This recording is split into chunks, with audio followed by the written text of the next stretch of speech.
Hello बच्चों, let's read this question. So this question says two particles of mass 1 kg each are put at t 4 and 12 meter. The moment of inertia of the system about z axis in kg meter square will be. Alright, we need to find out here the moment of inertia.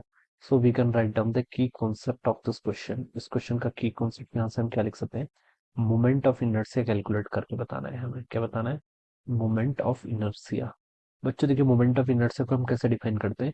यहाँ पर हमारे पास discrete masses system है and for the discrete masses system we define the moment of inertia is equal to M I times R I का square, ठीक है, summation. Alright, यहाँ पर आई आपके कितने भी हो सकते हैं, ठीक है। This is the moment of inertia. Moment of inertia basically tells about the distribution of masses. क्या बताता है? आपका डिस्ट्रीब्यूशन ऑफ मासेस बताता है। मोमेंट ऑफ इनर्शिया क्या एक आपकी टेंसर क्वांटिटी हम बोल सकते हैं, ठीक है। टेंसर हम इसलिए बोलते हैं इसको क्योंकि ये डिपेंड करती है कि हम किस एक्सिस के अबाउट मेजर कर रहे हैं। डिफरेंट एक्सिस के अबाउट डिफरेंट पॉइंट्स के अबाउट क्या होती है आपकी डिफरेंट डिफरेंट वैल्यूज होती है। यहाँ पर हमसे अबाउट जेड एक्सिस बोल रखा है, let this is a Z axis. Alright, ये पार्टिकल के जो कोऑर्डिनेट गिवन कर रखे हैं एक्स वाई प्लेन में गिवन कर रखे हैं। अगर सिर्फ दो कोऑर्डिनेट्स गिवन है तो ये एक्स वाई प्लेन में गिवन है। ऑलराइट, तो ये जो प्लेन है आपका बच्चों, ठीक है, इसको हम ऐसा समझेंगे। देखिए ये वाला जो प्लेन है आपका स्क्रीन का, ये आपका एक्स वाई प्लेन है, ठीक है। चलिए मैं ऐसे ड्रॉ कर लेता हूँ, ये आपका एक्स वाई प्लेन है, ठीक है। दो पार्टिकल्स हैं, एक पार्टिकल यहाँ पर रखा है 1 kg का, दूसरा पार्टिकल, दोनों देखिए फर्स्ट कोऑर्डिनेट में ही है। कोऑर्डिनेट्स गिवन कर रखे हैं इसके, सॉरी इसके कोऑर्डिनेट्स मान लीजिए 1 2 है, ठीक है।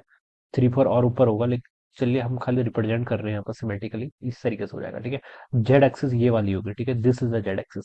इस जेड एक्सिस के अबाउट मुझे मोमेंट ऑफ इनर्शिया बताना है। तो पहले तो मुझे इनके यहाँ से लेकर यहाँ तक की क्या बतानी पड़ेगी, डिस्टेंस बतानी पड़ेगी कि डिस्टेंस कितनी है, ठीक है। डिस्टेंस देखिए कैसे फाइंड आउट करेंगे।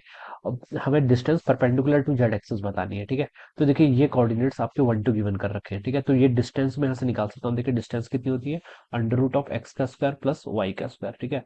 एक्स 1 है, वाई 2 है, तो उसके यहाँ पर पुट करेंगे तो 1 का स्क्वायर 1, 2 का स्क्वायर 4, तो ये अंडर रूट 5 के इक्वल हो जाएगा। ऑलराइट, तो ये डिस्टेंस कितनी होगी आपकी, रूट 5 के इक्वल। सिमिलरली जो सेकंड 1 kg का पार्टिकल है इसकी डिस्टेंस कितनी होगी फाइंड आउट कर सकते हैं।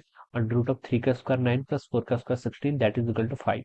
सो this distance will be equal to 5 metre. ये डिस्टेंस कितनी हो जाएगी, 5 मीटर हो जाएगी। तो यूजिंग दिस फार्मूला, अब इस फार्मूला का यूज करेंगे। मास कितना है 1 kg इंटू आर आई का स्क्वायर, डिस्टेंस कितने रूट फाइव का स्क्वायर करेंगे तो 5 हो जाएगा। प्लस सेकंड मास है, सेकंड मास भी कितना आपका 1 kg का है, उसके डिस्टेंस कितनी 5 मीटर, तो इसको हम क्या करेंगे अगेन 5 का स्क्वायर। तो this is equal to 5 plus 25 that is equal to 30। Alright, units क्या होगी, मास की यूनिट केजी, ठीक है। डिस्टेंस की यूनिट क्या होती है आपकी मीटर स्क्वायर, तो केजी मीटर स्क्वायर, तो 30 kg मीटर स्क्वायर इसका आंसर होगा, which is given in the option B. So we can say that option B will be the right answer of this question. So I hope you all understood this concept. All the best and thank you so much.